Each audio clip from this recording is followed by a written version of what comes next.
ಹರೇ ಶ್ರೀನಿವಾಸ.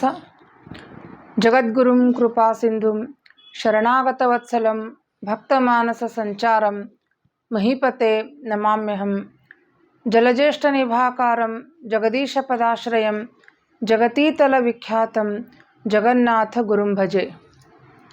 ಹರಿಕಥಾಮೃತ ಸಾರ ಗುರುಗಳ ಕರುಣದಿಂದ ಪನಿತು ಪೇಳುವೆ ಪರಮ ಭಗವದ್ ಭಕ್ತರಿದನ ದರದಿ ಕೇಳುವುದು ಆ ದರದಿ ಕೇಳುವುದು. ಹರಿಕಥಾಮೃತ ಸಾರದ ಅರ್ಥ ಚಿಂತನೆಯ ಮಾಲಿಕೆಯೊಳಗ ಹರಿಕಥಾಮೃತ ಸಾರದ 22ನೇ ಸಂಧಿ ಭಕ್ತಾಪರಾಧ ಸಹಿಷ್ಣು ಸಂಧಿ ಅಥವಾ ಸಕಲ ದುರಿತ ನಿವಾರಣಾ ಸಂಧಿಯೊಳಗ 25ನೇ ನುಡಿಗಳ ತನಕ ನಾವು ಇದುವರೆಗೆ ಅರ್ಥ ಚಿಂತನೆಯನ್ನು ಮಾಡಿದ್ವಿ. ಎರಡು ಭಾಗದೊಳಗೆ ಈಗ 25 ನುಡಿಗೆ ತನ ಅರ್ಥ ಚಿಂತನೆ ಆಗಿದೆ. ಇವತ್ತಿನ ದಿವಸ 26ನೇ ನುಡಿಯಿಂದ 35 ನುಡಿಗಳವರೆಗೆ ಅರ್ಥ ಚಿಂತನೆಯನ್ನು ಮಾಡ್ತಾ ದಾಸರು ಈ ಒಂದು ಪದ್ಯಗಳೊಳಗೆ ನಮಗೆ ಏನು ಒಂದು ಸಂದೇಶವನ್ನು ಕೊಡ್ತಾರ, ಏನು ಮಹತ್ವವಾದ ಒಂದು ವಿಷಯವನ್ನು ತಿಳಿಸಿಕೊಡ್ತಾರ ಅನ್ನೋದನ್ನು ತಿಳಿದುಕೊಳ್ಳೋಣಂತ. ಯಾಕೆ ಇವು ಕೊನೆ ನುಡಿಗಳು ಬಹಳ ಮಹತ್ವವಾಗಿರ್ತಕ್ಕಂಥ ನುಡಿಗಳು, ಬಹಳ ಪ್ರಮುಖವಾಗಿರ್ತಕ್ಕಂಥ ಪ್ರಮೇಯಗಳನ್ನು ತತ್ವಗಳನ್ನು ನಮಗೆ ಜಗನ್ನಾಥ ದಾಸರಲ್ಲೇ ತಿಳಿಸಿಕೊಡ್ತಾರೆ. ಅವುಗಳನ್ನು ತಿಳಿದುಕೊಳ್ಳುವ ಒಂದು ಪ್ರಯತ್ನವನ್ನು ಮಾಡೋಣಂತ. 26ನೇ ನುಡಿ. ಅನಭಿಮತ ಕರ್ಮ ಪ್ರಭಾದೊಳಗ ನಿಮಿಷಾದಿ ಸಮಸ್ತ ಚೇತನ ಗಣ ವಿಭುದು ತತ್ಫಲಗಳುಣ್ಣದೆ ಸೃಷ್ಟಿಸದ ಮುನ್ನ ವನಿತೆಯಿಂದೊಡಗೂಡಿ ಕರುಣಾವನಧಿ ನಿರ್ಮಿಸೆ ತಮ್ಮ ತಮ್ಮಯ ಅನುಚಿತೋಚಿತ ಕರ್ಮ ಫಲಗಳ ನುಣಿತ ಸಂಚರಿಸುವರು ಅಂತ ಹೇಳ್ತಾರೆ. ಈ ಒಂದು 26ನೇ ನುಡಿಯೊಳಗೆ ಹೇಳ್ತಾರೆ ದಾಸರು, ಅನಭಿಮಿತ ಕರ್ಮ ಪ್ರಭಾದಳು ಅಂದ್ರೆ ಈ ಕರ್ಮ ಪ್ರವಾಹ ಹೆಂಗದ ಅಂತಂದ್ರೆ ಅನಭಿಮತ. ಯಾರಿಗೆ ಜೀವ ರಾಶಿಗಳಿಗೆ ಏನದ, ಯಾವುದೇ ಒಂದು ಜೀವಿಗೆ ಏನದ, ನಾವು ಭೂಮಿ ಮೇಲೆ ಬರಬೇಕು, ಈ ಕರ್ಮ ಪ್ರವಾಹದೊಳಗೆ ಸುಖ ದುಃಖ ಇವುಗಳ ಅನುಭವಿಸ್ಬೇಕು ಅನ್ನೋ ಅಪೇಕ್ಷೆ ಯಾರಿಗೂ ಇರುವುದಿಲ್ಲ. ಅನಭಿಮತ, ಅವ್ರಿಗೆ ಅಭಿಮತ ಇರುವುದಿಲ್ಲ. ಆದರೂ ಕೂಡ ಏನದ, ಭಗವಂತ ಏನದ ಅವರೆಲ್ಲ ಜೀವರಾಶಿಗಳನ್ನು ಸೃಷ್ಟಿಗೆ ತಗೊಂಡು ಬರ್ತಾನೆ.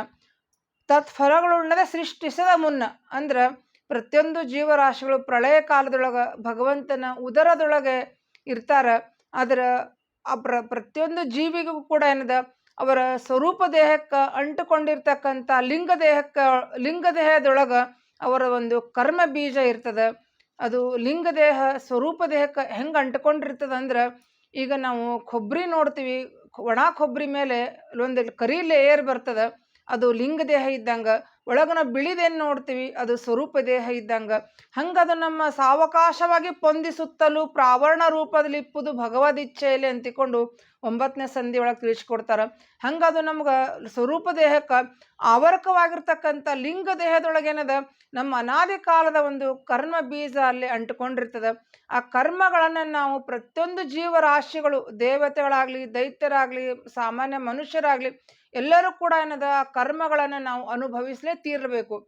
ಆಮೇಲೆ ಭಗವಂತನ ಏನೋ ಒಂದು ಕಾರುಣ್ಯ ಇತ್ತು, ಭಗವಂತನ ಭಕ್ತಿಯಿಂದ ಅವನ ನಿರಂತರವಾಗಿ ಅವನ ಜಪ ಧ್ಯಾನ ಮಾಡೋದ್ರಿಂದ ಏನದ, ಭಗವಂತ ನಮ್ಮ ಸಂಚಿತ ಮತ್ತು ಹಿಂದಿನ ಕರ್ಮಗಳನ್ನು ಮತ್ತು ಆಗಾಮಿ ಮುಂದೆ ಬರ್ತಕ್ಕಂಥ ಕರ್ಮಗಳನ್ನು ಕಳೀತಾನೆ ಹೊರತು ಆದರೆ ನಮ್ಮ ಪ್ರಾರಬ್ಧ ಕರ್ಮಗಳನ್ನು ನಾವು ಅನುಭವಿಸೇ ತೀರಬೇಕು. ಅದಕ್ಕೆ ಇಲ್ಲಿ ಹೇಳ್ತಾರೆ ಅನಭಿಮಿತ ಕರ್ಮ ಪ್ರವಾಹದೊಳಗೆ ಅಂದ್ರೆ ನಮ್ಗೆ ಇಷ್ಟೇ ಇಲ್ಲದೆ ಇದ್ರೂ ಕೂಡ ಏನದ, ಭಗವಂತ ಸಮಸ್ತ ಚೇತನ ಗಣ ವಿಭುದು ತತ್ಫಲಗಳುಣ್ಣದೆ ಸೃಷ್ಟಿಸದ ಮುನ್ನ ಭಗವಂತನ ಉದರದೊಳಗಿದ್ದಾಗ ಎಲ್ಲ ಜೀವರಾಶಿಗಳಿಗೂ ಕೂಡ ಏನದ ಅವು ಯಾವ ಕರ್ಮಫಲಗಳನ್ನು ಅನುಭವಿಸ್ಲಿಕ್ಕೆ ಭಗವಂತ ಏನದ ತನ್ನ ಉದರದಿಂದ ಅವ್ರನ್ನೆಲ್ಲ ಕೂಡ ಸೃಷ್ಟಿ ಕಾಲದೊಳಗೆ ಅವೆಲ್ಲ ಜೀವರಾಶಿಗಳನ್ನ ಏನದ ಭೂಮಿ ಮೇಲೆ ತಗೊಂಡು ಬರ್ತಾನ.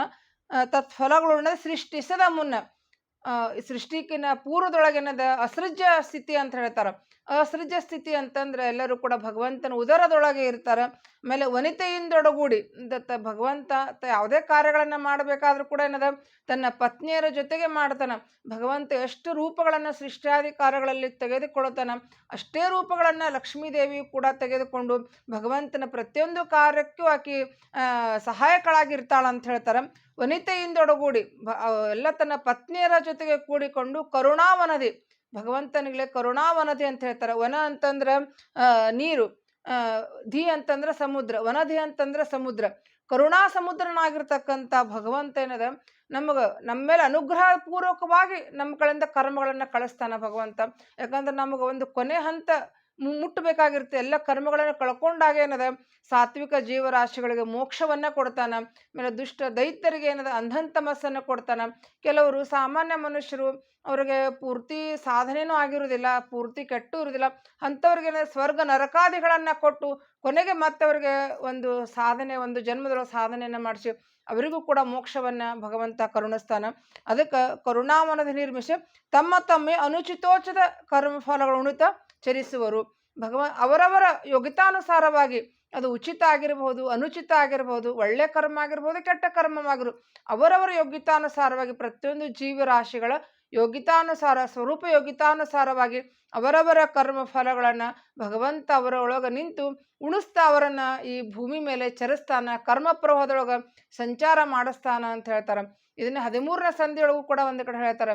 ಶ್ರೀ ಲಕ್ಷ್ಮೀ ವಲ್ಲಭನು ಕೀಲಾಲ ಜೋಳಿದ್ದ ಅಖಿಳ ಚೇತನ ಜಾಲವನ್ನು ಮೋಹಿಸುವನು, ತ್ರಿಗುಣದಿ ಬದ್ಧರನ್ನು ಮಾಡಿ ಸ್ಥೂಲ ಕರ್ಮದಿ ರತರ ಮಾಡಿ ಸ್ವಲೀಲೆಗಳೇ ತಿಳಿಸದಲೆ ಭವದಿ ಕುಲಾಲ ಚಕ್ರದ ತೆರದಿ ತಿರುಗಿಸುತ್ತೇನು ಮಾನವರ ಅಂತಿಕೊಂಡು ನಮ್ಮನ್ನೆಲ್ಲ ಕುಂಬಾರನ ಚಕ್ರ ಥರ ಈ ಭೂಮಿ ಮೇಲೆ ತಿರುಗಿಸ್ತಿರ್ತಾನಂತ ಭಗವಂತ. ನಮ್ಮ ಸಂಸಾರ ಚಕ್ರದೊಳಗೆ ನಮ್ಮ ಕರ್ಮಾನುಸಾರವಾಗಿ ತಿರುಗಿಸ್ತಿರ್ತಾನ ಅಂತ ಹೇಳ್ತಾರೆ. ಆ ಒಂದು ಒಂದು ನುಡಿ ಒಳಗೆ ಏನದ, ನಮ್ಮ ಕರ್ಮಾನುಸಾರವಾಗಿ ಭಗವಂತ ನಮ್ಮ ಕರ್ಮಗಳನ್ನು ಕಳೆಯುವ ಸಂಬಂಧ ನಮ್ಮನ್ನೇನದ ಸೃಷ್ಟಿಗೆ ತೆಗೆದುಕೊಂಡು ಬಂದು ನಮ್ಮ ಕರ್ಮಗಳನ್ನು ನಮ್ಮ ಕಡೆಯಿಂದ ಮಾಡಿಸಿ ನಮಗೆ ಒಂದು ಕೊನೆಗೆ ಗತಿಯನ್ನು ಕೊಡ್ತಾನ ಅನ್ನೋದನ್ನು ಈ ಒಂದು ನುಡಿ ಒಳಗೆ ನಮ್ಗೆ ದಾಸರು ತಿಳಿಸಿಕೊಡ್ತಾರೆ. ಆಮೇಲೆ ಮುಂದೆ 27 ಮತ್ತು 28ನ ನೋಡಿ, ಸ್ವಲ್ಪ ಎರಡೂ ಕೂಡ ಏನದ ಒಂದೇ ಅರ್ಥವನ್ನು ಕೊಡುವಂಥ ನುಡಿಗಳಂತ ಹೇಳ್ಬೋದು. ಎರಡೂ ನುಡಿಗಳ ಒಂದು ಸಾಮಾನ್ಯ ಅರ್ಥವನ್ನು ತಿಳಿದುಕೊಳ್ಳುವ ಒಂದು ಪ್ರಯತ್ನವನ್ನು ಮಾಡೋಣಂತ. 27ನೇ ನುಡಿಯೊಳಗೆ ಹೇಳ್ತಾರ, ಝಲ್ಲಡಿಯ ನೆಳಲಂತೆ ಭವಸುಖ ತಲ್ಲಣವಗೊಳಿಸುವುದು ನಿಶ್ಚಯವಲ್ಲ, ಸಾಲ ಮಾಡಿ ಸಕ್ಕರೆ ಮೆದ್ದೆ ತೆರನಂತೆ ಕ್ಷುಲ್ಲಕರ ಕೂಡಾಡದಲೆ ಶ್ರೀ ವಲ್ಲಭನ ಸದ್ಗುಣಗಳಂಗಳ ಬಲ್ಲವರ ಕೂಡಾಡಿ ಸಂಪಾದಿಸು ಪರಂಪದವ ಅಂತಿಕೊಂಡು ಹೇಳ್ತಾರೆ. ಅಂದ್ರೆ ನಮ್ಮ ಈ ಸಂಸಾರ ಸುಖ ಅನ್ನೋದು ಹೆಂಗಿರ್ತದೆ ಅಂದ್ರೆ ಝರಡಿಯ ನೆರಳಿನಂತೆ ಇರ್ತದಂತ. ಈಗ ಝರಡಿ ಅಂದ್ರೆ ಗೊತ್ತದ, ಹಿಟ್ಟನ್ನು ಚಾಳಿಸ್ತೀವಲ್ಲ ಝರಡಿ, ಅದ್ರ ತುಂಬೆ ಬರೇ ತೂತುಗಳೇ ತುಂಬಿಕೊಂಡಿರ್ತಾವ. ಅದನ್ನ ನಾವೇನೋ ಒಂದು ಬಿಸಿಲು ಬಂತು, ಮಳೆ ಬಂತು ಅಂತ ಇಟ್ಕೊಂಡು ನಾವು ಝರಡಿಯನ್ನು ನಾವು ನೆರಳು ಅಂತಿಕೊಂಡು ನಾವು ತಲೆ ಮೇಲೆ ಇಟ್ಕೊಂಡಾಗ ಅದು ನಮ್ಗೆ ಎಷ್ಟೊತ್ತನ ನಮಗೆ ಅದ್ರ ರಕ್ಷಣೆ ಮಾಡ್ಲಿಕ್ಕೆ ಸಾಧ್ಯ ಇದೆ. ಯಾಕಂದ್ರೆ ಅದ್ರ ತೂತುಗಳೇ ತುಂಬಿಕೊಂಡಿರ್ತಾವ. ಅದರಿಂದ ನಾವು ಬಹಳತನ ಬಿಸಿಲೊಳಗೂ ಅದು ಕೂಡ ನಮ್ಗೆ ತಡ್ಕೊಳಿಕ್ ಆಗಂಗಿಲ್ಲ, ಮಳೆ ಒಳಗೂ ಕೂಡ ನಮ್ಗೆ ತಡ್ಕೊಳಿಕ್ ಆಗೋದಿಲ್ಲ. ಕ್ಷಣಕಾಲ ಅಷ್ಟೇ ಒಂದು ಸ್ವಲ್ಪ ಅದು ನಮ್ಗೆ ಅಷ್ಟೇ ನೆಮ್ಮದಿ ಕೊಡ್ಬೋದು, ಝರಡಿ ನೆರಳಾಗ್ಬೋದು ನಮ್ಗೆ. ಅದರ ಮುಂದೆ ಅದರಿಂದ ಏನದ ಬಿಸಿಲು ಬರ್ಬೋದು, ಮಳಿನೂ ಬರ್ಬೋದು. ಹಂಗೆ ನಮ್ಮ ಸಂಸಾರ ಸುಖ ಏನದ ನಮ್ಗೆ ತಲ್ಲಣಗೊಳಿಸ್ತದ, ಅದು ಕ್ಷಣಿಕ ಅಂತಿಕೊಂಡು ಹೇಳ್ತಾರ. ಮೊದಲು ಆರಂಭದೊಳಗೆ ನಮ್ಗೆಲ್ಲ ಚಲೋನ ಅನ್ನಿಸ್ತಿರ್ತದೆ, ಆದರೆ ಅದೇ ಮುಂದೆ ನಮಗೆ ದುಃಖವನ್ನು ತಂದು ಕೊಡ್ತದ ಅಂತ ಹೇಳ್ತಾರೆ. ಅದಕ್ಕೆ ಮತ್ತೆ ಇನ್ನೊಂದು ದೃಷ್ಟಾಂತವನ್ನು ಕೊಡ್ತಾರೆ, ಸಾಲವ ಮಾಡಿ ಸಕ್ಕರೆ ಮೆದ್ದೆ ತರನಂತೆ. ಅಂದ್ರೆ ಈಗ ನಾವು ಸಾಲ ಮಾಡಿ ಸಕ್ಕರೆ ತಿಂದಂಗ ಅಂತ ಹೇಳ್ತಾರ. ಅಂದ್ರೆ ಈಗ ನಮ್ಗೆ ಒಂದೇನೋ ಇಲ್ಲಿ ಉದಾಹರಣೆ ಕೊಡ್ತಾರೆ ದಾಸರಷ್ಟೇ, ಸಕ್ಕರೆ ಮೆದ್ದೆ ತರನ ಅಂತ ಅಂದ್ಕೊಂಡು. ಈಗ ನಮ್ಗೇನೋ ಲೌಕಿಕ ಬಹಳ ಒಂದು ವಿಷಯ ಅಪೇಕ್ಷೆ ಇಟ್ಕೊಂಡು ಏನೇನೋ ನಮ್ಮ ದುರಾಶೆಗಳನ್ನ ಇಟ್ಕೊಂಡು ನಾವು ಸಾಲವನ್ನ ಮಾಡಿ ಅದರಿಂದ ಏನದ ಸಾಲದ ಹಣದಿಂದ ನಾವು ಅನೇಕ ನಮ್ಮ ಬಯಕೆಗಳನ್ನೆಲ್ಲ ಈಡೇರಿಸ್ಕೋತೀವಿ.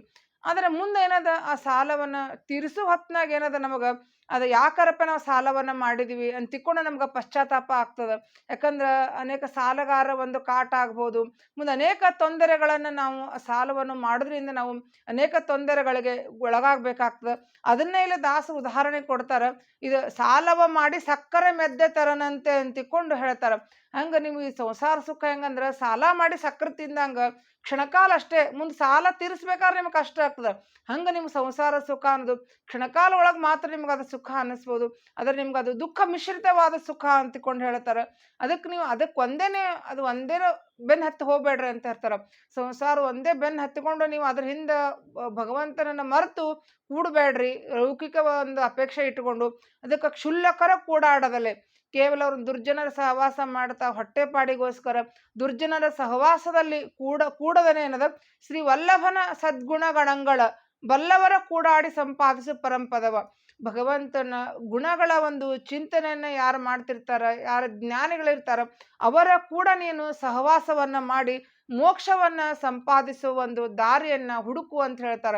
ಯಾಕಂದ್ರೆ ಸಜ್ಜನರ ಸಹವಾಸ ನಮ್ಮ ಸಾಧನೆಗೆ ಮೊದಲ ಮೆಟ್ಟಿಲು ಅಂತಿಕೊಂಡು ಕಪಿಲ ನಾಮಕ ಭಗವಂತ ತನ್ನ ತಾಯಿಯಾದ ದೇವಹೂತಿಗೆ ಹೇಳ್ತಾನಂತೆ, ನಮ್ಮ ಸಜ್ಜನರ ಸಹವಾಸ ಏನದ ನಮ್ಮ ಸಾಧನೆಯ ಮೊದಲು ಮೆಟ್ಟಿಲದು.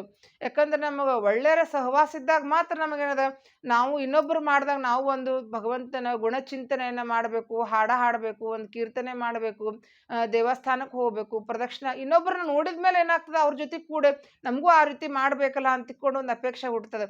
ಅದೇ ದುರ್ಜನರ ಸಹವಾಸದೊಳಗಿದ್ದೀವಂದ್ರೆ ಅಲ್ಲಿ ಹೋಟೆಲ್ಗೆ ಹೋಗೋಣ, ಹಿಂಗೆ ಬರೇ ಲೌಕಿಕವಾದ ವಿಚಾರಗಳ ಬಗ್ಗೆ ನಮ್ಗೆ ಅಂಥವ್ರ ಸಹವಾಸವನ್ನು ಮಾಡಿದ್ವಿ ಅಂದ್ರೆ ಹೋಟೆಲ್ಗೆ ಹೋಗೋದು, ಅಲ್ಲಿ ಆ ಕಡೆ ತಿರುಗಾಡೋದು, ಕೆಟ್ಟ ಚಟಗಳನ್ನು ಮಾಡ್ಕೊಳ್ಳೋದು, ಅಂಥವ್ರ ಸಹವಾಸದೊಳಗಿದ್ರೆ ಏನಾಗ್ತದೆ, ಅದರೊಳಗೆ ನಾವು ಮುಂದುವರೆದು ಸಾಧನೆ ಮಾರ್ಗವನ್ನು ಕಳ್ಕೋಬೇಕಾಗ್ತದೆ. ಅದಕ್ಕೆ ಶ್ರೀವಲ್ಲಭನ ಅಂದ್ರೆ ಭಗವಂತನ ಏನದ ಗುಣಗಳನ್ನು ಯಾರೋ ಅವರು ಪಾಡ್ತಿರ್ತಾರ, ಸಂಕೀರ್ತನೆ ಮಾಡ್ತಿರ್ತಾರ, ಸಜ್ಜನರು ಭಗವದ್ ಭಕ್ತರು ಇರ್ತಾರ, ಅವರ ಸಹವಾಸವನ್ನ ಮಾಡಿ ನೀನು ಮೋಕ್ಷದ ಒಂದು ಹಾದಿಯನ್ನು ಸಂಪಾದಿಸು ಅಂತ ಹೇಳ್ತಾರ. ಅದಕ್ಕೆ ಒಂದು ಕಡೆ ಶ್ರೀಪಾದರಾಜ್ ಹೇಳ್ತಾರ, ಉತ್ತಮರ ಸಂಘ ಎನಗಿತ್ತು ಸಲಹೋ ಚಿತ್ತ ಜನಕ ಶ್ರೀಕೃಷ್ಣ ಅಂತಿಕೊಂಡು ಉತ್ತಮರ ಸಂಘವನ್ನು ನಮಗೆ ಕೊಟ್ಟು ಸಲಹು ಅಂತಿಕೊಂಡಲ್ಲೇ ಪ್ರಾರ್ಥನೆಯನ್ನ ಮಾಡ್ತಾರ. ಯಾಕಂದ್ರೆ ಸಜ್ಜನರ ಸಹವಾಸ ಅನ್ನೋದು ಬಹಳ ಮುಖ್ಯವಾಗಿರ್ತಕ್ಕಂಥದ್ದದ. ಅದಕ್ಕೆ ಅದನ್ನ ಇಲ್ಲೇ ಹೇಳ್ತಾರೆ ದಾಸರು, ನೀನು ದುರ್ಜನರ ಸಹವಾಸವನ್ನ ಮಾಡದೆ ಸಜ್ಜನರ ಭಗವದ್ಭಕ್ತರ ಸಹವಾಸವನ್ನ ಮಾಡು ಅಂತಿಕೊಂಡು ಹೇಳ್ತಾರೆ. ಅದನ್ನೇ ಮತ್ತೆ 28ನೇ ನುಡಿಯೊಳಗೂ ಕೂಡ ಇದೇ ಒಂದು ತತ್ವವನ್ನು ಪ್ರಮೇಯವನ್ನು ನಮ್ಗೆ ದಾಸರು ತಿಳಿಸಿಕೊಡ್ತಾರ. ಜಲ್ಲೆಡೆ ನಲಂತೆ ತೋರುಪುದು ಎಲ್ಲ ಕಾಲದೇ ಭವದ ಸೌಖ್ಯವು ಎಲ್ಲಿ ಪೊಕ್ಕರು ಬಿಡದೆ ಬೆಂಬತ್ತಿಹುದು ಜೀವರಿಗೆ ಒಲ್ಲೆನೆಂದರು ಬಿಡದು ಹರಿ ನಿರ್ಮಾಲ್ಯ ನೈವೇದ್ಯವನ್ನ ಭುಂಜಿಸು ಬಲ್ಲವರ ಕೂಡಾಡು ಭವ ದುಃಖಗಳ ನೀಡಾಡು ಅಂತ ಹೇಳ್ತಾರೆ. ಅದೇ ಮೊದಲೇ 27 ಹೇಳ್ದಂಗೆ ಹೇಳ್ತಾರೆ, ಸಂಸಾರ ಸುಖ ಜರಡೇ ನೆರಳಂತೆ ಇದ್ದಂಗ ಅದು ನಮ್ಮ ಎಲ್ಲ ಹೋದ್ರೂ ನಮ್ಗೆ ಬಿಡುವುದೇ ಇಲ್ಲ, ನಮ್ಮ ಬೆನ್ನ ಹತ್ತಿ ಬಂದೇ ಬರ್ತದೆ ಅದು. ಅದಕ್ಕೆ ಒಲ್ಲೆನಂದ್ರೆ ನಮ್ಗೆ ನಾವು ಬರೋದಿಲ್ಲಪ್ಪ ಅಂದ್ರೆ ನಮ್ಗೆ ಕೇಳೋದೇ ಇಲ್ಲ. ಯಾಕಂದ್ರೆ ನಮ್ಮ ಕರ್ಮ ಅನುಭವಿಸೋದು ಇದ್ದೇ ಇರ್ತದೆ, ಭಗವಂತನವ್ದು ಅನುಭವಿಸ್ಲೇಬೇಕು ನಮಗಿದೆ. ಎಲ್ಲಿ ಪೊಕ್ಕರು ಬಿಡದೆ ಬೆಂಬತ್ತಿಯುವುದು ಜೀವರಿಗೆ. ನೀ ಎಲ್ಲಿ ಎಷ್ಟೇ ಜನ್ಮ ಎತ್ತಿದ್ರು ಕೂಡ ಏನದ, ನಮ್ಮ ಕರ್ಮಾನುಸಾರವಾಗಿ ನಾವು ಈ ಸಂಸಾರದೊಳಗೆ ನಾವು ಬೀಳಲೇಬೇಕು. ಅದಕ್ಕೆ ಒಲ್ಲೆನೆಂದರೂ ಬಿಡದು, ನೀವು ಒಲ್ಲೆಂದ್ರೂ ಕೂಡ ಅದನ್ನ ಬಿಡ್ಲಿಕ್ಕೆ ಸಾಧ್ಯ ಇಲ್ಲ. ಅದಕ್ಕೆ ನೀವು ಬಂದರೂ ಕೂಡ ಏನದ, ಈ ಒಂದು ಕ್ಷಿತಿ ಒಳಗೆ ನೀನು ಸಂಸಾರದೊಳಗೆ ಇದ್ರೂ ಕೂಡ ಏನದ, ನೀನು ಅಲ್ಲಿ ಭಗವದ್ಭಕ್ತರ ಸಂಘವನ್ನ ಮಾಡು, ಬಲ್ಲವರ ಕೂಡಾಡು, ಭಗವದ್ಭಕ್ತರ ಸಂಘವನ್ನ ಮಾಡು, ಹರಿ ನಿರ್ಮಾಲ್ಯ ನೈವೇದ್ಯವನ್ನು ಭುಂಜಿಸು. ಯಾವಾಗಲೂ ಕೂಡ ಭಗವಂತ ನಿರ್ಮಾಲ್ಯವನ್ನ ಧಾರಣೆ ಮಾಡು. ಭಗವಂತ ನಿರ್ಮಾಲ್ಯವನ್ನ ನಾವು ನಾಸಿಕದಿಂದ ಅದನ್ನು ಆಗ್ರಹಣ ಮಾಡಿ ಅದನ್ನು ತಲೆಯೊಳಗೆ ಇಟ್ಕೋಬೇಕಂತ ಹೇಳ್ತಾರೆ. ಭಗವಂತನ ನೈವೇದ್ಯವನ್ನು ಭುಂಜಿಸ್ಬೇಕು ಅಂತ ಹೇಳ್ತಾರೆ. ಇದನ್ನೇ ಶ್ರೀ ವಾದಿರಾಜರು ಕೂಡ ಒಂದು ಕಡೆ ನಾರಾಯಣನ ನೆನೆ ಮನೆ ಪದ್ಯದೊಳಗೆ ಹೇಳ್ತಾರೆ, ಹರಿ ನಿರ್ಮಾಲ್ಯವ ಹರಿ ನೈವೇದ್ಯವ ಭುಂಜಿಸುತ್ತಿರು ನಿತ್ಯ, ಹರಿ ನೈರ್ಮಾಲ್ಯವ ಧರಿಸುತ್ತಿರು ನಿತ್ಯ, ಹರಿ ನೈವೇದ್ಯವ ಭುಂಜಿಸುತ್ತಿರು ನಿತ್ಯ, ಇರುಳು ಹಗಲು ಹರಿ ಸ್ಮರಣೆಯ ಬಿಡದಿರು, ದುರುಳರ ಕೂಡದಿರು, ನೀ ದುರುಳರ ಕೂಡದಿರು, ನಾರಾಯಣನ ನೆನೆ ಮನವೇ ನಾರಾಯಣನ ನೆನೆ. ಅಲ್ಲಿ ಶ್ರೀ ವಾದರಾಜರು ಹೇಳುತ್ತಾರ, ಹರಿ ನಿರ್ಮಾಲ್ಯವನ್ನ ಧರಿಸು, ಹರಿ ನೈವೇದ್ಯವನ್ನ ಭುಂಜಿಸು, ದುರುಳರ ಕೂಡಾಡದಿರು ಅಂತಿಕೊಂಡು ಶ್ರೀ ವಾದರಾಜರು ಕೂಡ ಅದನ್ನ ಹೇಳ್ತಾರೆ. ಶ್ರೀ ವಾದರಾಜರ ಕೋಶಕೊಪ್ಪು ಹರಿಕಥಾಮೃತ ಸಾರ ಹೇಳಿದರು ಅಂತಿಕೊಂಡು ಜಗನ್ನಾಥದಾಸರು ಏನು ಹೇಳ್ಯಾರ, ಅದ್ರ ವಾದರಾಜರ ಒಂದು ಅನುಗ್ರಹ, ಗುರುಗಳ ಒಂದು ಅನುಗ್ರಹದಿಂದ ಒಂದು ಹರಿಕಥಾಂಸಾರ ರಚನೆಯನ್ನ ಮಾಡ್ಯಾರ. ಅದನ್ನೇ ಇಲ್ಲಿ ಜಗನ್ನಾಥದಾಸರು ಅದನ್ನೇ ಹೇಳ್ತಾರ. ಅದಕ್ಕೆ ಹರಿ ನಿರ್ಮಾಲ್ಯವನ್ನು ಧರಿಸು, ಹರಿ ನೈವೇದ್ಯವನ್ನ ಭುಂಜಿಸು, ಬಲ್ಲವರ ಕೂಡಾಡು, ಭವ ದುಃಖಗಳ ನೀಡಾಡು, ಸಂಸಾರ ದುಃಖಗಳನ್ನು ನೀನು ಅದರಿಂದ ನೀನು ಕಳ್ಕೋ ಅಂತಿಕೊಂಡಿಲ್ಲ. 28ನೇ ನುಡಿಯೊಳಗ ಈ ದಾಸರು ನಮಗೆ ತಿಳಿಸಿಕೊಡ್ತಾರ. ಮುಂದೆ 29ನೇ ನುಡಿಯೊಳಗ ಭಗವಂತನ ನೈವೇದ್ಯ ಮಾಡ್ತಕ್ಕಂಥ ಪದಾರ್ಥವನ್ನ ನಾವು ಭುಂಜಿಸುವುದು ಎಷ್ಟು ಮಹತ್ವದ, ಆಮೇಲೆ ವೈಶ್ವದೇವಾದಿಗಳ ಒಂದು ಕಾರ್ಯಗಳ ಮಹತ್ವವನ್ನು ನಮಗೆ 29ನೇ ನುಡಿಯೊಳಗ ನಮಗೆ ದಾಸರು ತಿಳಿಸಿಕೊಡ್ತಾರ.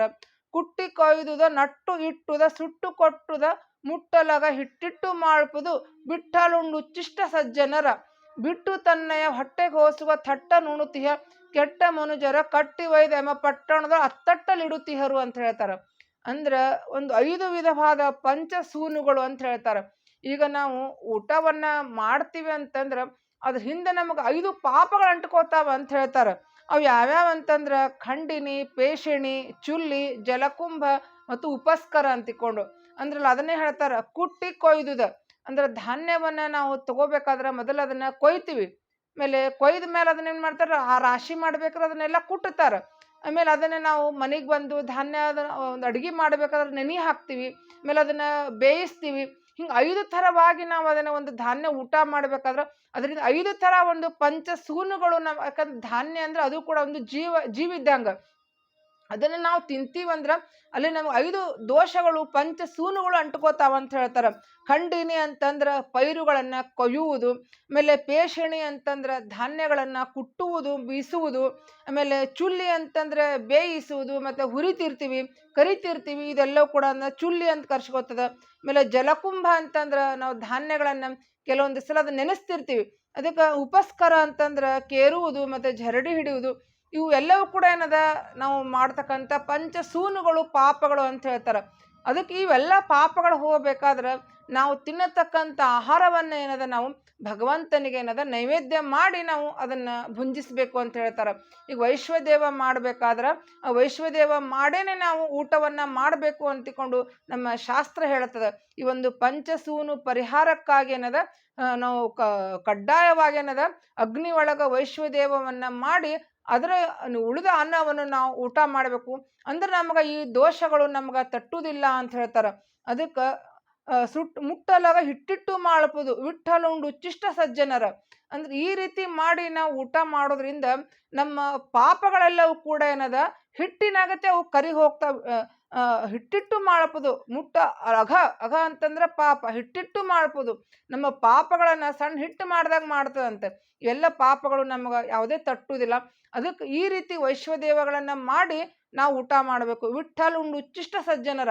ವಿಠ್ಠಲ ಅಂತಂದ್ರೆ ಭಗವಂತನ ಅವನು ಉಂಡು ಇರ್ತಕ್ಕಂಥ ಉಚ್ಚಿಷ್ಟ ಎಂಜಲವನ್ನು ನಾವು ನೈವೇದ್ಯವನ್ನು ನಾವು ಊಟ ಮಾಡಬೇಕು. ಅದನ್ನ ಬಿಟ್ಟು ತನ್ನೇ ಹೊಟ್ಟೆಗೋಸುಗ ಥಟ್ಟ ನುಣುತಿಯ ಕೆಟ್ಟ ಮನುಜರ ಕಟ್ಟಿ ವೈದ್ಯ ಪಟ್ಟಣದ ಅತ್ತಟ್ಟಲ್ಲಿ ಇಡುತ್ತೀವರು. ಅದನ್ನ ಬಿಟ್ಟು ಕೇವಲ ನಮ್ಮ ಹೊಟ್ಟೆಗೋಸ್ಕರ ನಾವು ಏನು ತಂದೆ ಆಹಾರ ತಂತೀವಿ ಪಟ ನಾವು ಹೊಟ್ಟೆಗೆ ಭಗವಂತನಿಗೆ ಅದನ್ನು ಸಮರ್ಪಣೆ ಮಾಡಲಾರ್ದೆ ನಮ್ಮ ಪೂರ್ತಿಗೆ ನಾವು ತಿಂದಿವಿ ಅಂದ್ರೆ ಏನಾಗ್ತದೆ, ಅದಕ್ಕೆ ಭಗವಂತ ನಮ್ಮನ್ನ ಒಂದು ಕಟ್ಟಿ ವೈದ್ಯ ಪಟ್ಟಣದ ಅಟ್ಟಟ್ಟಲ್ಲಿ ಇಡುತ್ತೀವರು. ಯಮಪಟ್ಟಣದೊಳಗೆ ಒಂದು ನರಕದ ಅಂತ, ಕ್ರಿಮಿ ಭೋಜನ ಅಂತಿಕೊಂಡು ನರಕದಂತ. ಆ ಕ್ರಿಮಿ ಭೋಜನ ಎಂಬ ನರಕಕ್ಕೆ ನಮಗೆ ಹಾಕ್ತಾರ ಅಂತಿಕೊಂಡು ಹೇಳ್ತಾರೆ. ವೈಶ್ವದೇವಾದಿಗಳನ್ನು ಮಾಡದೆ ಭಗವಂತನಿಗೆ ನಿವೇದನೆಯನ್ನು ಮಾಡದೆ ನಾವು ಆಹಾರವನ್ನು ಭುಂಜಿಸಿದ್ರೆ ನಮಗೆ ನರಕದೊಳಗೆ ಈ ಕ್ರಿಮಿ ಭೋಜನ ಎಂಬತಕ್ಕಂಥ ನರಕದೊಳಗೆ ನಮ್ಮನ್ನ ಅಲ್ಲೇ ಕೆಡುತ್ತಾರ ಅಂತಿಕೊಂಡಿಲ್ಲಿ ಅದನ್ನೇ ಹೇಳ್ತಾರೆ. ಕಟ್ಟಿ ವೈದ್ಯ ಯಮಪಟ್ಟಣದೊಳಗೆ ಅತ್ತಟ್ಟಲ್ಲಿ ಇಡುತ್ತೇರು. ಇಂಥ ನರಕದೊಳಗೆ ನಮ್ಮನ್ನು ಯಮಪಟ್ಟಣದೊಳಗೆ ಒಗಿದು ಬಿಡ್ತಾರ ನಿಮ್ಮನ್ನ ಅಂತ ಹೇಳ್ತಾರೆ. ಅದಕ್ಕೆ ನಾವು ಏನದ ವೈಶ್ವದೇವಾದಿಗಳನ್ನು ಮಾಡಬೇಕು. ಆದರೆ ನಮ್ಗೆ ಎಷ್ಟೋ ಈಗಿನ ಕಾಲದೊಳಗೆ ಅದು ಮಾಡ್ಲಿಕ್ಕೆ ಅಸಾಧ್ಯ ಆದರೂ ಕೂಡ ಏನದ ನಾವು ಮಾಡ್ತಕ್ಕಂಥ ನಾವು ಅಡುಗೆನ ನಿಷಿದ್ಧ ಪದಾರ್ಥಗಳನ್ನು ಬಳಸಲಾರ್ದೆ ಏನು ನಾವು ಅಡುಗೆಗೆ ನಮ್ಮ ಅಡುಗೆ ಮಾಡ್ಕೊಂಡಿರ್ತೀವಿ. ಅದನ್ನೇ ನಾವೇನದ ಭಗವಂತನಿಗೆ ಕಡೆ ಪಕ್ಷ ಇದನ್ನು ನಾವು ಸಮರ್ಪಣೆ, ಇದೆಲ್ಲ ಭಗವಂತ ನಿಂದೇಪ ಅಂತಿಕೊಂಡು ಅವನಿಗೆ ನಾವು ಸಮರ್ಪಣೆ ಮಾಡಿ ನಾವು ಊಟವನ್ನು ಮಾಡಬೇಕು. ಆಮೇಲೆ ನಾವು ಮನೆಯೊಳಗೆ ಏನೇ ಒಂದು ಪದಾರ್ಥ ತಂದಿರ್ತೀವಿ, ಒಂದು ಹಾಲಾಗಲಿ ಹಣ್ಣುಗಳಾಗಲಿ ಒಂದೇನೋ ಸಿಹಿ ಪದಾರ್ಥಗಳನ್ನ ನಾವು ಏನೇ ತಂದರೂ ಕೂಡ ಅದನ್ನೆಲ್ಲ ನಾವು ಭಗವಂತನಿಗೆ ಸಮರ್ಪಣೆ ಮಾಡೇ ನಾವು ಊಟ ಮಾಡಬೇಕು. ಭಗವಂತನಿಗೆ ಸಮರ್ಪಣೆ ಮಾಡದೆ ಯಾವ ಒಂದು ಪದಾರ್ಥಗಳನ್ನು ಕೂಡ ನಾವು ಬಾಯೊಳಗೆ ಹಾಕೋಬಾರ್ದು. ಕನಿಷ್ಠ ಇವು ನಮ್ಮ ಕೈಯೊಳಗೆ ಇದ್ದಿದ್ದೇ ಇರ್ತಾವೆ. ಹಾಲು ಹಣ್ಣು ದಿನ ಉಪಯೋಗಿಸ್ತಾ ಇರ್ತೀವಿ, ಅವನ್ನಾದರೂ ಕೂಡ ನಾವು ಭಗವಂತನಿಗೆ ಸಮರ್ಪಣೆಯನ್ನು ಮಾಡಿ ನಾವು ತಿನ್ನಬೇಕು. ವೈಶ್ವದೇವಾದಿಗಳನ್ನು ಮಾಡುವಂಥ ಎಲ್ಲ ಒಂದು ಅನುಕೂಲಗಳನ್ನು ಕೂಡ ನಾವು ಭಗವಂತ ನಮ್ಗೆ ಕೊಡು ಅಂತಿಕೊಂಡು ಭಗವಂತನ ಪ್ರಾರ್ಥನೆಯನ್ನು ಮಾಡ್ಕೋಬೇಕು. ಅಲ್ಲಿ ತನಕ ಆದರೂ ಕೂಡ ಈ ಒಂದು ಕನಿಷ್ಠ ಒಂದು ಧರ್ಮಗಳನ್ನಾದರೂ ಕೂಡ ನಾವು ಮಾಡಬೇಕು. ಭಗವಂತ ನಾವು ತಂದಿರ್ತಕ್ಕಂಥ ಸ್ವಲ್ಪ ಪದಾರ್ಥಗಳನ್ನಾದರೂ ಕೂಡ ಭಗವಂತನಿಗೆ ಸಮರ್ಪಣೆಯನ್ನು ಮಾಡಿ ನಾವು ಊಟವನ್ನು ಮಾಡಬೇಕು. ನಾವು ಅಡುಗೆ ಮಾಡಿರ್ತಕ್ಕಂಥ ಪದಾರ್ಥಗಳನ್ನು ಕೂಡ ನಾವು ಭಗವಂತನಿಗೆ ಸಮರ್ಪಣೆಯನ್ನು ಮಾಡಿ ನಾವು ಊಟವನ್ನು ಮಾಡಬೇಕು. ಅದು ಭಗವಂತನ ಪ್ರಸಾದ ಅಂತಿಕೊಂಡು ನಾವು ಊಟವನ್ನು ಮಾಡಿದರೆ ಅದರಿಂದ ಕೂಡ ಭಗವಂತನ ಕರುಣಾದೃಷ್ಟಿಯಿಂದ ಭಗವಂತ ಕರುಣಾಮಯಿ ಇದ್ದಾನ. ನಮ್ಮ ಪಾಪಗಳನ್ನೆಲ್ಲ ಕಳೆದು ನಮ್ಮ ತಪ್ಪುಗಳನ್ನೆಲ್ಲ ಕ್ಷಮಿಸಿ ನಮಗೆ ಅನುಗ್ರಹ ಮಾಡ್ತಾನ. ಮುಂದೆ ವೈಶ್ವದೇವಾದಿ ಕಾರ್ಯಗಳು ಕೂಡ ನಮ್ಮಿಂದ ಆಗುವಂತೆ ಅವನೇ ಎಲ್ಲ ಅನುಗ್ರಹವನ್ನು ಮಾಡೇ ಮಾಡ್ತಾನ ಅಂತ ಹೇಳ್ತಾ ಈಗ 29 ನುಡಿ ಒಳಗೆ ಈ ಭಗವಂತನಿಗೆ ನಿವೇದಿತ ಪದಾರ್ಥಗಳನ್ನು ಭುಂಜಿಸೋದು ಎಷ್ಟು ಮಹತ್ವದ ಅನ್ನೋ ಪ್ರಮೇಯವನ್ನು ನಮಗೆ ಜಗನ್ನಾಥದಾಸರು ತಿಳಿಸಿಕೊಡ್ತಾರಿಲ್ಲಿ. ಮುಂದೆ 30ನೇ ನುಡಿಯೊಳಗೆ ಹೇಳ್ತಾರೆ, ಜಾಗು ಮಾಡದೆ ಭೋಗದಾಶಯ ನೀಗಿ ಪರಮಾನುರಾಗದಿಂದಲಿ ವರಭೋಗಿಶಯನನ ಆಗರದ ಹೆಬ್ಬಾಗಿಲಲ್ಲಿ ನಿಂತು ಕೂಗುತ್ತಲಿಶಿರ ಬಾಗಿ ಕರುಣಾ ಸಾಗರನೆ ಭವ ರೋಗ ಭೇಷಜ ಕೈಗೊಡೆಂದೆನೆ ಬೇಗಲೊದಗುವ ಭಾಗವತರ ರಸ ಅಂತಿಕೊಂಡು ಹೇಳ್ತಾರೆ. ಅಂದರೆ ಜಾಗು ಮಾಡದೆ ನಾವು ಭಗವಂತನಿಗೆ ಆಲಸ್ಯವನ್ನು ಭಗವಂತನಿಗೆ ಭಕ್ತಿಯನ್ನು ಮಾಡಬೇಕಾದ್ರೆ, ಅವನ ಸೇವೆಯನ್ನು ಮಾಡಬೇಕಾದ್ರೆ ಆಲಸ್ಯವನ್ನು ಮಾಡಬಾರ್ದು. ಅದಕ್ಕೆ ಆಲಸ್ಯವನ್ನು ಮಾಡಲಾರದೆ ಪ್ರೀತಿಯಿಂದ ಭಗವಂತನ ಸನ್ನಿಧಾನಕ್ಕೆ ಹೋಗಿ ಅವನಿಗೆ ನಾವು ದೈನ್ಯದಿಂದ ಬೇಡ್ಕೋಬೇಕು. ನಾವು ಭಗವಂತ ನಮ್ಮನ್ನು ನೀ ಕರುಣಾಸಾಗರನಿದ್ದಿ, ಅದಕ್ಕೆ ನಮ್ಮನ್ನು ಈ ಒಂದು ಸಂಸಾರದಿಂದ ನಮ್ಮನ್ನು ನೀನು ಪಾರು ಮಾಡುವಂತಿಕೊಂಡು ಭವರೋಗ ಭೇಷಜ, ಈ ಸಂಸಾರವೆಂಬ ರೋಗಕ್ಕೆ ಭೇಷಜ ಔಷಧ ಇದ್ದಂಗೆ ಭಗವಂತ, ಅದಕ್ಕೆ ನೀ ನಮ್ಮನ್ನ ಅನುಗ್ರಹ ಮಾಡು, ಕೈಗೊಡೆಂದನೆ ಬೇಗ ಒದಗೋ ಭಾಗವತರ ರಸ. ನಾವು ದೈನ್ಯದಿಂದ ಅವನೆಲ್ಲ ಪ್ರಾರ್ಥನೆಯನ್ನು ಮಾಡ್ಕೊಂಡ್ರೆ ಅವನು ನಮಗೆ ಅನುಗ್ರಹ ಮಾಡೇ ಮಾಡಿ ನಮ್ಮನ್ನು ಈ ಸಂಸಾರ ಸಮುದ್ರದಿಂದ, ಈ ಸಾಗರದಿಂದ ನಮ್ಮನ್ನು ಪಾರು ಮಾಡಿ ನಮ್ಮನ್ನು ಉದ್ಧಾರ ಮಾಡೇ ಮಾಡ್ತಾನ ಅಂತ ಹೇಳ್ತಾ ಮುಂದೆ 31ನೇ ನುಡಿಯೊಳಗೆ ಹೇಳ್ತಾರ, ಏನು ಕರುಣವೋ ತನ್ನವರಲ್ಲಿ ದಯಾನಿಧಿಗೆ ಸದ್ಭಕ್ತ ಜನರತಿ ಹೀನ ಕರ್ಮವ ಮಾಡಿದರೂ ಸರಿ ಸ್ವೀಕರಿಸಿ ಪೊರೆವ ಪ್ರಾಣ ಹಿಂಸಕ ಲುಬ್ಧಕಗೆ ಸುಜ್ಞಾನ ಪಾಲಿಸಿ ತನ್ನ ಮಹಿಮೆ ಪುರಾಣ ರೂಪದಿ ಪೇಳಿಸಿದ ರಘುಸೂನು ಸುಚರಿತ್ರ ಅಂತಿಕೊಂಡು ಹೇಳ್ತಾರ. ಭಗವಂತನಿಗೆ ತನ್ನ ಭಕ್ತರೊಳಗ ಎಷ್ಟು ಕರುಣ ಅದ ಅನ್ನೋದನ್ನು ಹೇಳ್ತಾರ. ಯಾಕಂದ್ರೆ ಈ ಒಂದು ಸಂಧಿ ಮತ್ತು 2ನೇ ಸಂಧಿ ಕರುಣಾ ಸಂಧಿ, ಎರಡೂ ಸಂಧಿಯೊಳಗ ಭಗವಂತನ ಕಾರುಣ್ಯವನ್ನು ನಮಗೆ ದಾಸರು ವಿಶೇಷವಾಗಿ ತಿಳಿಸಿಕೊಡ್ತಾರ. ಏನು ಕರುಣವೋ ತನ್ನವರಲ್ಲಿ, ಭಗವಂತನಿಗೆ ತನ್ನವರು ಅತ್ಯಂತ ಕರುಣ ಅಂತಿಕೊಂಡು. ಏನೋ ಕೆಲವರು ಅವ್ರಿಗೆ ಸ್ವರೂಪತಃ ಅವರು ಸಾತ್ವಿಕರ ಇರ್ತಾರ, ಆದ್ರೆ ಪ್ರಾರಬ್ಧ ಕರ್ಮಾನುಸಾರವಾಗಿ ಏನೋ ಕೆಟ್ಟ ಒಂದು ಕೆಲಸಕ್ಕೆ ಅವರು ಇಳಿದಿರ್ತಾರ. ಆದ್ರೆ ಅಂಥವರ ತಪ್ಪುಗಳನ್ನೆಲ್ಲ ಕೂಡ ಭಗವಂತ ಕ್ಷಮಿಸ್ತಾನ ಅಂತ ಹೇಳ್ತಾರ. ಅದಕ್ಕೆ ಉದಾಹರಣೆಯನ್ನು ಕೊಡ್ತಾರ. ಪ್ರಾಣ ಹಿಂಸಕ ಲುಬ್ಧಕಗೆ, ಪ್ರಾಣ ಹಿಂಸಕ ಲುಬ್ಧಕ ಅಂತಂದ್ರೆ ಬೇಡರಾಗಿರ್ತಕ್ಕಂಥ ವಾಲ್ಮೀಕಿ, ಅವನು ಬೇಡರವನಾಗಿರ್ತಾನೆ. ಖರೆ ಅವನು ಸ್ವರೂಪತಃ ಏನದ ಬೇಡರವನಾಗಿದ್ರು ಕೂಡ ಏನದ ಸ್ವರೂಪತಃ ಅವನೇನದ ಒಂದು ಸಾತ್ವಿಕವಾದ ಜೀವಿ. ಅವನು ಪೂರ್ವದಲ್ಲಿ ವರುಣನ ಮಗನಾಗಿರ್ತಕ್ಕಂಥ ರತ್ನಾಕರ ಅಂತ ಒಬ್ಬ ಬ್ರಾಹ್ಮಣನೇ ಏನದ, ಅವನು ಪ್ರಾರಬ್ಧ ಕರ್ಮಾನುಸಾರವಾಗಿ ಶಾಪಗ್ರಸ್ತನಾಗಿ ಬೇಡರ ಜಾತಿಯೊಳಗೆ ಹುಟ್ಟಿ ಅತ್ಯಂತ ಕಠಿಣವಾದ ಒಂದು ಕಾರ್ಯವನ್ನು ಮಾಡ್ತಿರ್ತಾನೆ. ಎಲ್ಲರ ಹಾದಾಗ ಯಾರು ಹೋಗ್ತಿರ್ತಾರೋ ಅವ್ರನ್ನೆಲ್ಲರೂ ಕೂಡ ಅವ್ರು ಬಡಿದು ಹೊಡೆದು ಅವ್ರ ಕಡೆ ಇರ್ತಕ್ಕಂಥ ಎಲ್ಲ ಒಂದು ವಸ್ತುಗಳನ್ನ ಕಳ್ಳತನ ಮಾಡೋದು, ಇಂಥ ಒಂದು ಕಾರ್ಯದೊಳಗೆ ತೊಡಗಿರ್ದಾಗ ನಾರದರ ಒಂದು ಉಪದೇಶದಿಂದ, ಇದೆಲ್ಲ ಕತ್ತಿ ನಮಗೆ ಗೊತ್ತಿದ್ದಿದ್ದೇ ಅದು ವಾಲ್ಮೀಕಿ ಕತ್ತಿ. ನಾರದರ ಅವನಿಗೆ ಅವನ ಸ್ವರೂಪತಃ ಅವನು ಹೆಂಗಿದ್ದಾನ ಅನ್ನೋದು ನಾರದರಿಗೆ ಗೊತ್ತಿರ್ತದೆ. ಅವನಿಗೆ ಉಪದೇಶವನ್ನು ಮಾಡಿ ಶ್ರೀರಾಮನಾಮವನ್ನು ಜಪವನ್ನು ಅವನ ಕಡೆಯಿಂದ ಮಾಡಿಸಿ ಅವನೇ ಮುಂದೆ ವಾಲ್ಮೀಕಿಯಾಗಿ, ಮಹಾಕವಿ ವಾಲ್ಮೀಕಿಯಾಗಿ ರಾಮಾಯಣವನ್ನು ಬರೆದಂಥ ದೊಡ್ಡ ಮಹಾಜ್ಞಾನಿ ಆಗ್ತಾನ.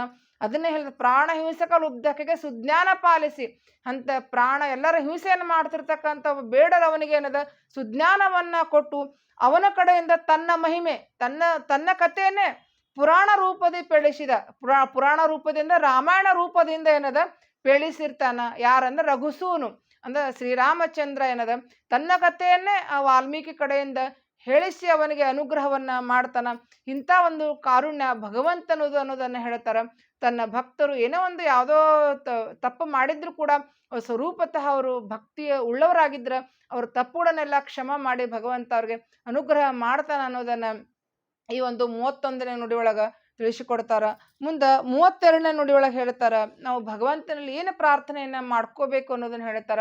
ಮೂಢ ಮಾನವ ಎಲ್ಲ ಕಾಲದಿ ಬೇಡಿಕೊಂಬೆನಿ ತೆಂದು ದೈನ್ಯದಿ ಬೇಡದಂದದಲ್ಲಿ ಮಾಡು ಪುರುಷಾರ್ಥಗಳ ಸ್ವಪ್ನದಲ್ಲಿ ನೀಡುವರೆ ನಿನ್ನ ಅಮಲಗುಣ ಕೊಂಡಾಡಿ ಹಿಗ್ಗುವ ಭಾಗವತರೊಡ ನಾಡಿಸೆನ್ನನ್ನು ಜನ್ಮ ಜನ್ಮಗಳಲ್ಲಿ ಮರೆಯದಲೆ ಅಂತ ಹೇಳ್ತಾರೆ. ನಾನು ಮೂಢ ಮಾನವ ಇದ್ದೀನಿ, ಅದಕ್ಕೆ ನಾನು ನಿನ್ನ ಹತ್ತಿಗೆ ಒಂದು ಬೇಡ್ಕೊಳ್ಳೋದು ಒಂದೇ, ಮೂಢ ಮಾನವ ಎಲ್ಲ ಕಾಲದೇ ಬೇಡಿಕೊಂಬೆ ನಿತ್ಯಂದು ದೈನ್ಯದಿ, ನಿನ್ನೊಳಗೆ ನಾನು ದೈನ್ಯದಿಂದ ಬೇಡ್ಕೋತೀನಿ. ನನಗೇನು ನೀ ಕೊಡು ಅಂತಂದ್ರೆ ನನಗೇನೂ ಬೇಡ, ನೀ ಕೊಡುದೇ ನನಗೆ ಚತುರವಿಧ ಪುರುಷಾರ್ಥಗಳ ಬೇಡದ್ರೆ ಸ್ವಪ್ನದಲ್ಲೇ ಅಂತ ಹೇಳ್ತಾರೆ. ನನಗೆ ಯಾವ ಪುರುಷಾರ್ಥಗಳು ನನಗೆ ಬೇಡ, ಆದರೆ ನೀ ಕೊಡಬೇಕು ಅಂತ ನನ್ನ ಇಚ್ಛೆ ಇತ್ತು, ನನ್ನ ಮೇಲೆ ಅನುಗ್ರಹ ಇತ್ತಂದ್ರೆ ಅದಕ್ಕೆ ನಿನ್ನ ಅಮಲ ಗುಣ ಕೊಂಡಾಡಿ ಹಿಗ್ಗುವ ಭಾಗವತರೊಡ ನಾಡಿಸೆನ್ನನು, ನಿನ್ನ ಶುದ್ಧವಾದ ಗುಣಗಳನ್ನು ಕೊಂಡಾಡ್ತಕ್ಕಂಥ ಭಾಗವತರ ಸುಜ್ಞಾನಿಗಳ ಸಹವಾಸವನ್ನ ಕೊಡು ನನಗೆ ಅಂತ ಹೇಳ್ತಾರೆ. ಭಾಗವತರೊಡ ನಾಡಿಸೆನ್ನನ್ನು ಜನ್ಮ ಜನ್ಮಗಳಲ್ಲಿ, ನನಗೆ ಜನ್ಮ ಜನ್ಮಗಳಲ್ಲಿಯೂ ಕೂಡ ಏನದ ನಿನ್ನ ಗುಣಗಳ ಒಂದು ಕೀರ್ತನೆಯನ್ನು ಮಾಡ್ತಕ್ಕಂಥ ಸುಜ್ಞಾನಿಗಳ ಒಂದು ಸಹವಾಸವನ್ನು ನನಗೆ ಕೊಟ್ಟು ಅನುಗ್ರಹ ಮಾಡು, ಇದು ಒಂದೇ ಕೊಟ್ಟರೆ ನನಗೆ ಸಾಕು ಅಂತಿಕೊಂಡಿಲ್ಲ ದಾಸರು ನಮ್ಮೆಲ್ಲರ ಪರವಾಗಿ ಏನದ ಪ್ರಾರ್ಥನೆಯನ್ನು ಮಾಡ್ಕೋತಾರ. ಮುಂದೆ 33ನೇ ನುಡಿಯೊಳಗೆ ಹೇಳ್ತಾರ, ಚತುರವಿಧ ಪುರುಷಾರ್ಥ ರೂಪನು ಚತುರಮೂರ್ತ್ಯಾತ್ಮಕನಿರಲು ಮತ್ತಿತರ ಪುರುಷಾರ್ಥಗಳ ಬಯಸುವರೇನು ಬಲ್ಲವರು ಮತಿವಿಹೀನರು ಐಹಿಕ ಸುಖ ಶಾಶ್ವತವಿದೆಂದನುದನದಿ ಗಣಪತಿಯ ಮೊದಲಾದ ಅನ್ನ ದೇವತೆಗಳನ್ನೇ ಭಜಿಸುವರು ಅಂತ ಹೇಳ್ತಾರೆ. ಅಂದ್ರೆ ಭಗವಂತ ಏನದ ನಮ್ಗೆಲ್ಲವನ್ನು ಕೊಡ್ತಕ್ಕಂಥ ಒಂದು ಸಾಮರ್ಥ್ಯ ಭಗವಂತನೊಳಗದ. ಚತುರ್ವಿಧ ಪುರುಷಾರ್ಥ ರೂಪನು ಚತುರ್ವಿಧ ನಮ್ಮ ಧರ್ಮ ಅರ್ಥ ಕಾಮ ಮೋಕ್ಷ ಹಿಂಗ ಚತುರ್ವಿಧ ಪುರುಷಾರ್ಥಗಳನ್ನ ಕೊಡ್ತಕ್ಕಂಥ ಭಗವಂತನೇ ಚತುರಮೂರ್ತ್ಯಾತ್ಮಕನಿರಲು ಭಗವಂತನೇ ಇರು ಹೊತ್ನ್ಯಾಗ ಮತ್ತು ಇತರ ಪುರುಷಾರ್ಥಗಳ ಬಯಸುವರೇನು ಬಲ್ಲವರು. ಇದನ್ನ ಬಿಟ್ಟು ಭಗವಂತನನ್ನ ಬಿಟ್ಟು ನಾವೇನ್ ಮಾಡ್ತೀವಿ ಮತಿವಿಹೀನರು ಬುದ್ಧಿ ಶೂನ್ಯರಾಗಿರ್ತಕ್ಕಂಥ ಅಜ್ಞಾನಿಗಳೇನ್ ಮಾಡ್ತಾರ ಐಹಿಕ ಸುಖ ಶಾಶ್ವತವಿದೆಂದ ಅನ್ನೋದನ್ನದಿ ಈ ಲೌಕಿಕ ಸುಖನೇ ಶಾಶ್ವತ ಅಂತ ತಿಳ್ಕೊಂಡೇನದ ಗಣಪತಿಯ ಮೊದಲಾದ ಅನ್ಯ ದೇವತೆಗಳನ್ನೇ ಭಜಿಸುವರು ಅಂತ ಹೇಳ್ತಾರ. ಗಣಪತಿ ರುದ್ರದೇವರು ಇತರ ದೇವತೆಗಳನ್ನೇನದ ಅವರ ಸರ್ವೋತ್ತಮತ್ವ ಚಿಂತನೆಯನ್ನ ಮಾಡಿ ಅವರನ್ನ ಭಜಿಸ್ತಾರ. ತಮ್ಮ ಕ್ಷಣಕಾಲದ ಒಂದು ಲೌಕಿಕ ವಿಷಯಗಳ ಈಡೇರಿಸ ಸಂಬಂಧ ಅವರನ್ನ ಪೂಜೆ ಮಾಡ್ತಾರ ಅಂತ ಹೇಳ್ತಾರ. ಇಲ್ಲಿ ನಾವು ತಪ್ಪು ತಿಳ್ಕೊಬಾರ್ದು, ಏನಪ್ಪ ದಾಸರು ಗಣಪತಿನ ಪೂಜೆ ಮಾಡಬೇಡ ಅಂತ ಹೇಳ್ಯಾರ ಅಂತ ಹಿಂಗೆ ತಿಳ್ಕೊಬಾರ್ದು. ನಾವೆಲ್ಲರೂ ಕೂಡ ಏನದ ತಾರತಮ್ಯದ ಪ್ರಕಾರ ಗಣಪತಿ ಈಶ್ವರ ಎಲ್ಲ ಸಕಲ ದೇವತೆಗಳನ್ನು ಕೂಡ ಏನದ ಅವರೆಲ್ಲ ಭಗವಂತನ ಎಲ್ಲ ಪರಿವಾರ ದೇವತೆಗಳು. ತಾರತಮ್ಯ ನಮಗ 32 ಕಕ್ಷೆ ಒಳಗ ಎಲ್ಲ ದೇವತೆಗಳ ಒಂದು ತಾರತಮ್ಯವನ್ನ ನಮಗ ಶ್ರೀಮದ್ ಆಚಾರ್ಯರು ತಿಳಿಸಿಕೊಟ್ಟಾರ. ತಾರತಮ್ಯಾನುಸಾರವಾಗಿ ಎಲ್ಲ ದೇವತೆಗಳನ್ನು ಕೂಡ ನಾವು ಪೂಜೆ ಮಾಡಲೇಬೇಕು. ಆದ್ರೆ ಅವರೊಳಗೆ ನಾವೇನದ ಸರ್ವೋತ್ತಮತ್ವ ಚಿಂತನೆಯನ್ನ ಮಾಡಬಾರ್ದು. ನೀನೇ ಸರ್ವೋತ್ತಮ ಗಣಪತಿ ಒಳಗೆ ನೀನೇ ಸರ್ವೋತ್ತಮ ಅಂತ ಕೂಡ ಚಿಂತನೆಯನ್ನ ಮಾಡಬಾರ್ದು.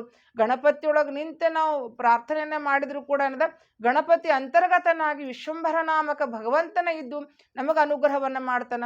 ರುದ್ರದೇವರ ಪೂಜೆಯನ್ನ ಮಾಡಿದ್ರು ಕೂಡ ರುದ್ರಾಂತರ್ಗತನಾಗಿ ಸಂಕರ್ಷಣ ನಾಮಕ ಭಗವಂತ ನಮಗ ಅನುಗ್ರಹ ಮಾಡಿ ನಮಗೆ ವರಗಳನ್ನು ಕೊಡ್ತಾನ.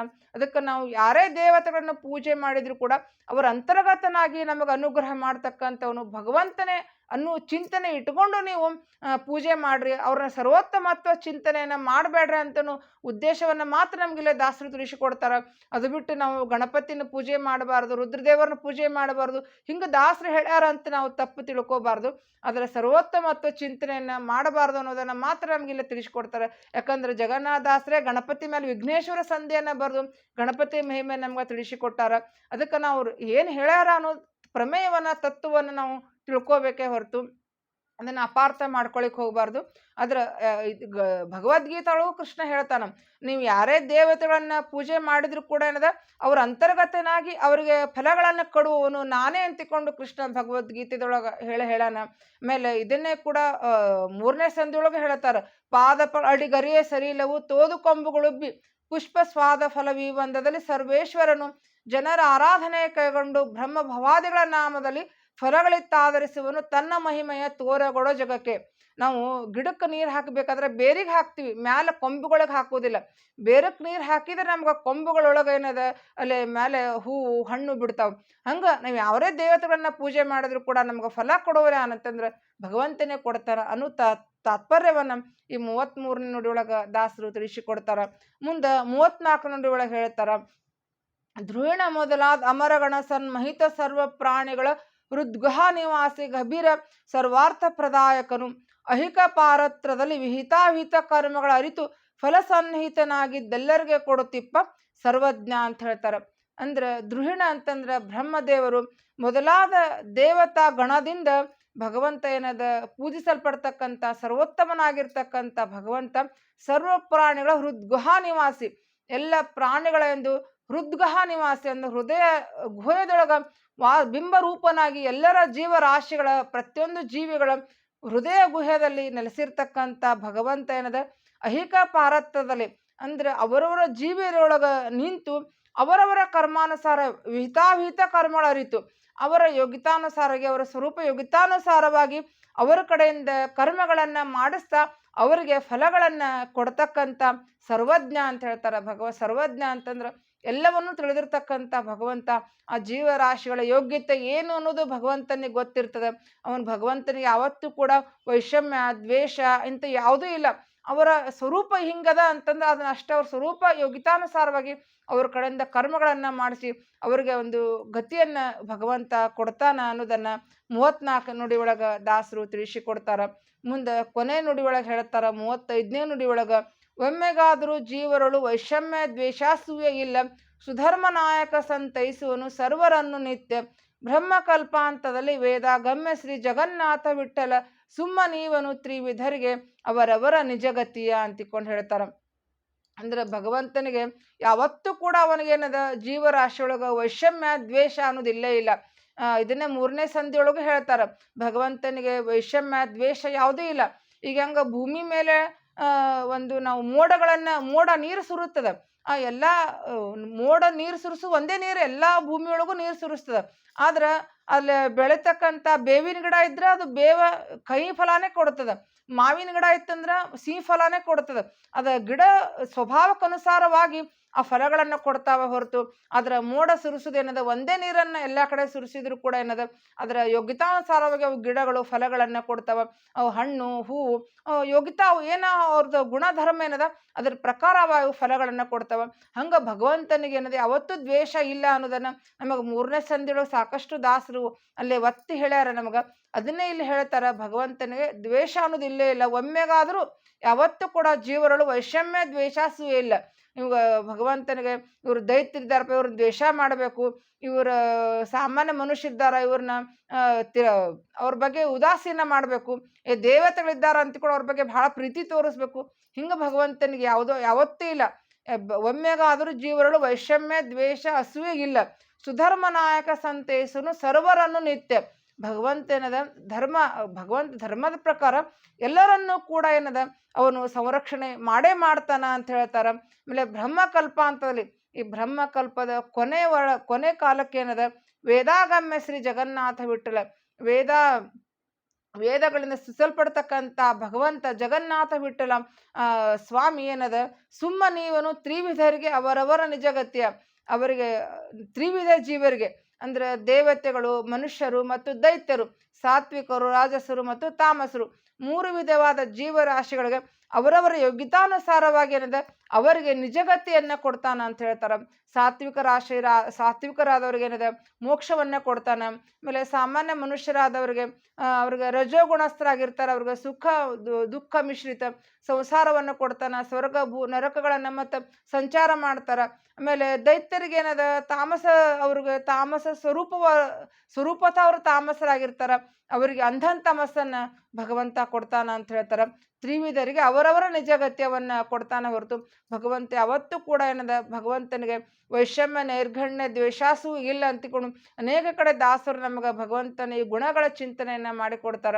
ನಾವು ಹಿಂಗ ಚಿಂತನೆಯನ್ನ ಮಾಡಬಾರ್ದು. ಅವರವ್ರ ಯೋಗ್ಯತಾನುಸಾರವಾಗಿ ಭಗವಂತ ನಮಗೆ ಅನುಗ್ರಹ ಮಾಡಿ ನಮ್ಗೆ ಕೊನೆ ಗತಿಯನ್ನು ಕೊಡ್ತಾನ. ವಿಶೇಷವಾಗಿ ಈ ಒಂದು ಸಂಧಿ ಒಳಗ ಭಗವಂತನ ಕಾರುಣ್ಯವನ್ನು ನಮ್ಗೆ ದಾಸರು ತಿಳಿಸಿಕೊಡ್ತಾರ. ಯಾಕಂದ್ರೆ ನಾವು ಭಗವಂತನ ಭಕ್ತಿಯಿಂದ ಪ್ರಾರ್ಥನೆ ಮಾಡಿದ್ರೆ ಸಾಕು, ನಮ್ಮ ಎಷ್ಟೋ ಕರ್ಮಗಳನ್ನ ಕಟ್ಟ ದುಃಖ ಅನುಭವಿಸುವಾಗಲೂ ಕೂಡ ಭಗವಂತ ಅದರೊಳಗೆ ನಮ್ಗೆ ಸಹಾಯ ಮಾಡ್ತಾನ ಅನ್ಲಿಕ್ಕೆ ಯಾವುದೇ ಒಂದು ಸಂಶಯ ಇಲ್ಲ ಅನ್ಲಿಕ್ಕೆ ಸಾಕಷ್ಟು ಉದಾಹರಣೆಗಳನ್ನು ನಮ್ಗೆ ದಾಸರು ಈ ಒಂದು ಸಂಧಿಯೊಳಗೆ ಕೊಟ್ಟಾರ. ಅದಕ್ಕೆ ಈ ಒಂದು ಸಂಧಿಯನ್ನ ಇವತ್ತು ಸಮರ್ಪಣೆ 35 ನುಡಿಗಳ ಈ ಒಂದು ಸಂಧಿಯನ್ನು ನಾನೀಗ ಸಮರ್ಪಣೆಯನ್ನು ಮಾಡ್ತಾ ಇದ್ದೀನಿ. ಪತ್ಯಂತರ್ಗತ ಸಮಸ್ತ ಗುರುವಂತರ್ಗತ ಭಾರತೀರ್ವಣ ಮುಖ್ಯ ಪ್ರಣಾಂತರ್ಗತ ಬಿಂಬಮೂರ್ತಿ ಪ್ರೇತಾಂ ಪ್ರೀತೋ ಭವತು ಶ್ರೀ ಕೃಷ್ಣಾರ್ಪಣಮಸ್ತು. ನಹಂ ಕರ್ತ ಹರಿಕರ್ತ ನಹಂ ಕರ್ತ ಹರಿಕರ್ತ ಅಚ್ಯುತಾಯ ನಮಃ ಅನಂತಾಯ ನಮಃ ಗೋವಿಂದಾಯ ನಮಃ ಅಚ್ಯುತಾಯ ನಮಃ ಅನಂತಾಯ ನಮಃ ಗೋವಿಂದಾಯ ನಮಃ.